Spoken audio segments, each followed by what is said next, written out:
সম্মানিত সুধী, আসসালামু আলাইকুম ওয়া রাহমাতুল্লাহ।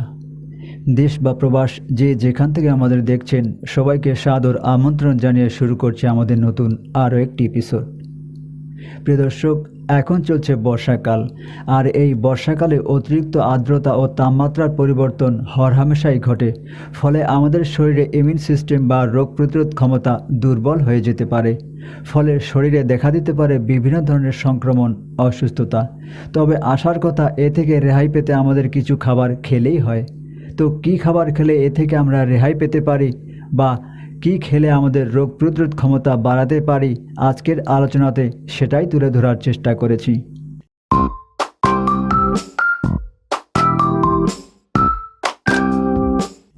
হলুদ ও দুধ চা।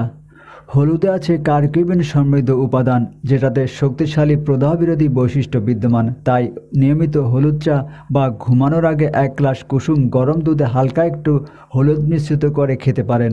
এটা আপনাকে অসুস্থতা ও সংক্রমণের বিরুদ্ধে লড়াই করতে সাহায্য করবে। প্রোবায়োটিক ও ফার্মেন্টেড ফুড। প্রোবায়োটিক সমৃদ্ধ খাবার আমাদের অন্ত্রের সুস্বাস্থ্য বজায় রাখতে গুরুত্বপূর্ণ ভূমিকা রাখে। তাই প্রোবায়োটিক সমৃদ্ধ খাবার খেতে পারেন, যেমন দই। তাই এই বর্ষায় দই চমৎকার স্বাস্থ্যকর খাবার হতে পারে।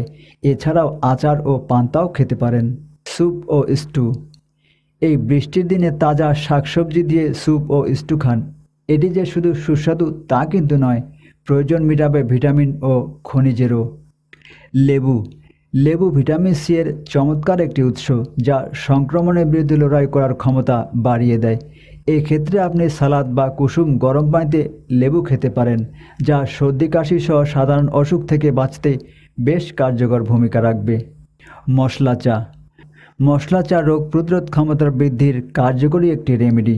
আপনি যদি ওষুধের মতো কাজ পেতে চান, তাহলে আদা, এলাচি, দারুচিনি যোগ করে 1 কাপ গরম মশলা চা খেতে পারেন। রসুন। রসুনে বিদ্যমান অ্যালিসিন, যা ভাইরাসের বিরুদ্ধে লড়াই করতে দারুণ কার্যকরী। এছাড়াও এটি সর্দি কাশির সংক্রমণেও বেশ কার্যকর, তাই খেতে পারেন রসুন। আদা। শরীরের উষ্ণতা বৃদ্ধিতে আদা বেশ ভূমিকা রাখে। এছাড়াও এতে আছে অ্যান্টি ইনফ্লামেটরি বৈশিষ্ট্য, যা গলা ব্যথা উপশমে ও ফ্লুর বিরুদ্ধে প্রতিরোধ গড়ে তোলে। তাই আপনি চা ও অন্যান্য খাবারের সাথে একটু আদা যোগ করে খেতে পারেন। বাদাম।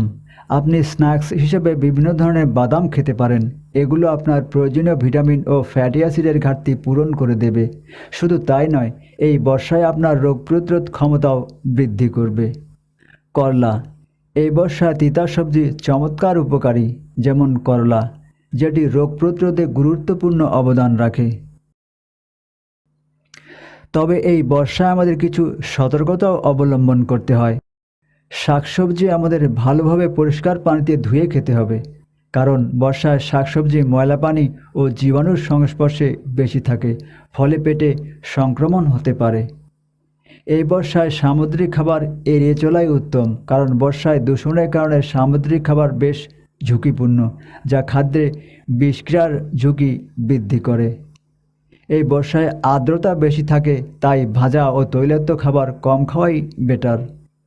এই সময় রাস্তার খাবার যতটা সম্ভব বাদ দিন, কারণ এতে হতে পারে টাইফয়েড ও ডায়রিয়ার মতো পানিবাহিত রোগ।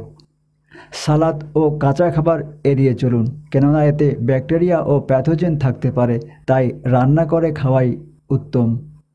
এছাড়াও এই মৌসুমে মাশরুম যতটা সম্ভব এড়িয়ে চলুন, কারণ এতে থাকতে পারে ব্যাকটেরিয়া, যা আপনার খাদ্যে বিষক্রিয়া তৈরিতে সাহায্য করে। সম্মানিত সুধী, এতক্ষণ আমাদের সাথে থাকার জন্য মোবারকবাদ। তবে যদি ভিডিওটা ভালো লেগে থাকে, তাহলে একটা লাইক দিয়ে শেয়ার করে সবাইকে দেখার সুযোগ করে দিবেন। আল্লাহ সকল অবস্থায় আমাদের সহায় হোক। আমিন।